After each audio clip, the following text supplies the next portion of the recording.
এবারের পুজোর অষ্টমীর দিনের মিনি ব্লগটা আজকে তোমাদের সাথে শেয়ার করছি। আর এবারে পুজোতে অষ্টমীর দিনে আমরা সবাই মিলে বেরিয়ে পড়েছিলাম ঠাকুর দেখতে, আর আজকে গেছিলাম কল্যাণীতে। আর কল্যাণীতে তো আইটিআই এছাড়াও আরও অনেকগুলো প্যান্ডেল আছে যেগুলো তো খুবই ফেমাস, সবাই আর কি দেখতে যাচ্ছে। তো আমরাও চলে গেছিলাম অষ্টমীর দিনে, আর আমরা অনেকটা রাত্রির করে বেরিয়েছিলাম যাতে মানে ভিড়টাও একটু কম হয় আর হাঁটাহাঁটিও বেশি করতে না হয়।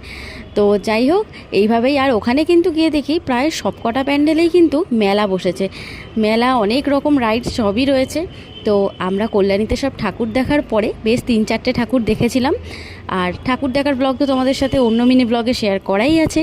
তো আর ঠাকুর দেখার পরে আমরা মেলাতেও একটু টুকটাক ঘুরেছিলাম, তারপরে চলে যাই রেস্টুরেন্টে খেতে। আর খাওয়া দাওয়া করতে করতে প্রায় তখন ভোর রাত হয়ে গেছিলো। এবার তো বাড়ি ফেরার পালা, ফাইনালি ভোরবেলা আমরা বাড়ি ফিরে আসি। সারা রাতে কিন্তু ঠাকুর দেখেছিলাম।